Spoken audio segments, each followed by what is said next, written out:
Ma'am, magandang hapon. Taga saan po sila? Taga Taytay po. Taga From Taytay.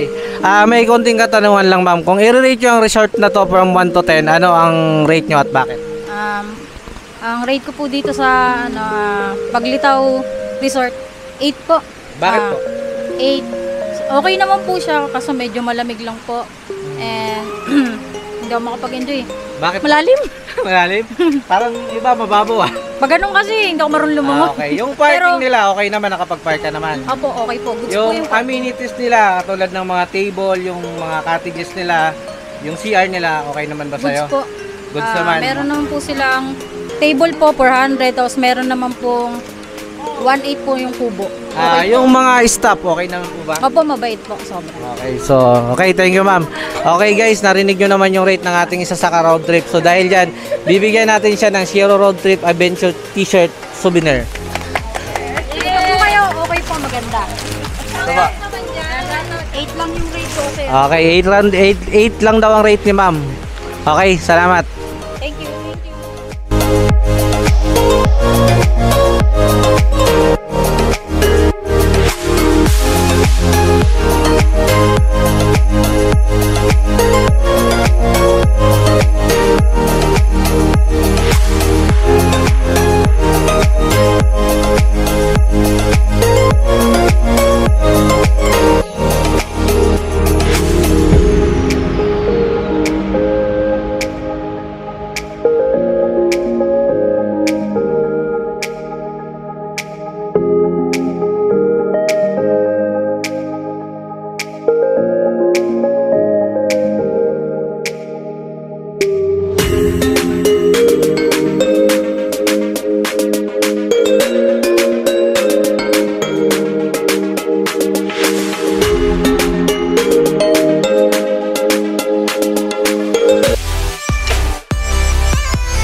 Good morning mga ka-road trip.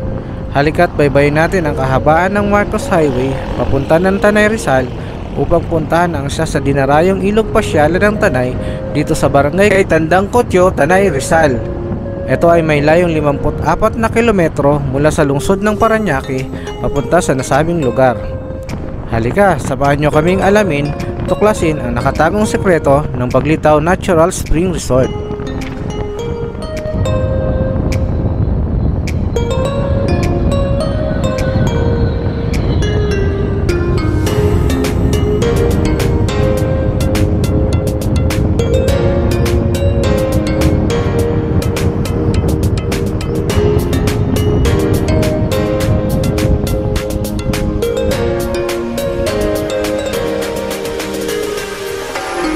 Guys, pagdating dito sa kanto papasok ng barangay Tandang Kotyo ay mapapansin nyo ang iba't ibang klase ng resort. Noong una ang akala ko ang papasok dito is ang Paglitaw Spring Resort lamang ang aming makikita. Pero kung mapapansin nyo, ang dami palang pasyalan o spring resort ang nandirito. So, ibig sabihin kung pupunta kayo sa aming pupuntahan, meron pa kayong option para puntahan yung iba pang mga spring resort dito sa loob ng barangay Tandang Kotyo.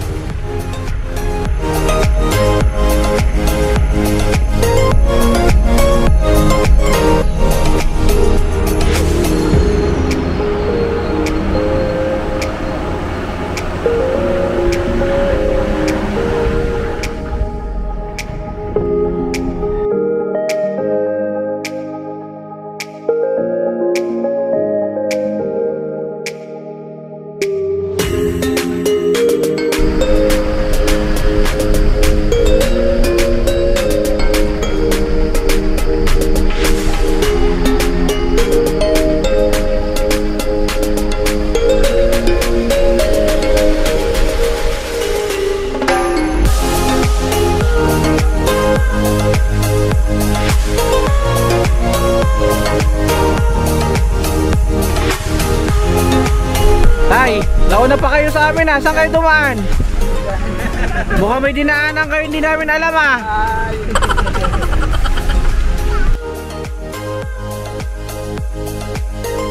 Habang binabaybay namin ang daan papunta ng Paglitaw Spring Resort ay napansin namin ang malaking butas na ito. At agad kaming bumaba upang alamin ang nasabing butas at nakausap namin ang isa sa mga tour guide. Ito pala ang tinatawag nila na Kalinawan Cave.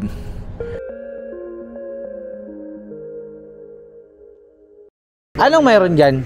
Marami sir, may mga rock So, formation. ibig sabihin, kuweba talaga siya? Nature cave sir, nature cave. Tapos may tubig?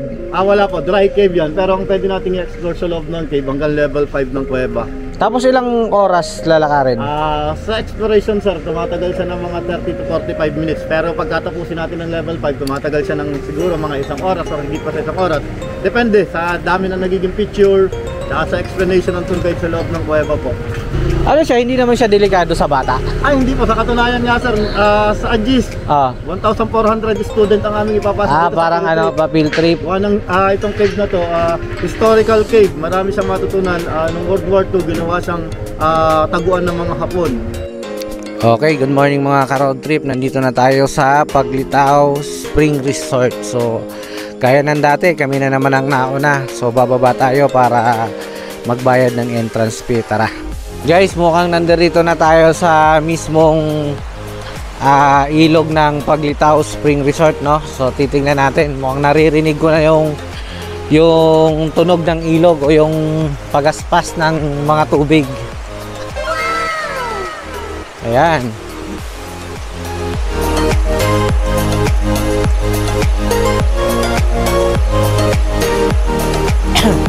Dito na nga tayo guys. So, ito na.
Kita ko yan. Wow.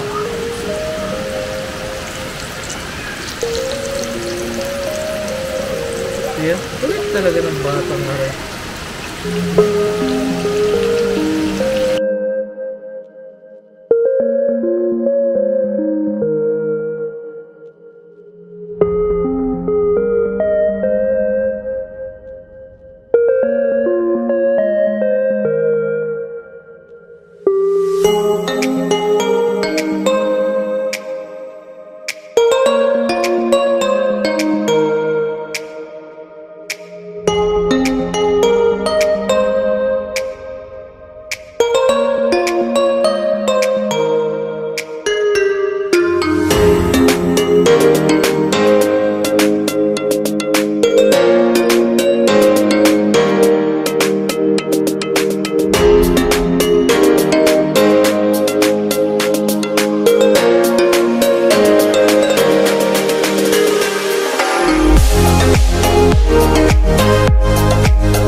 So parang may ginagawa sila ritong bagong bagong pool para sa kanilang resort. Ito hindi pa to tapos guys, yan makikita nyo pa. May slides. Ginagawa pa lang, bagong gawa, so hindi pa to tapos. Mga kailan to matatapos, kuya? Mag-open daw to guys ng bago mag-January. So sa ngayon ba may overnight na kayo?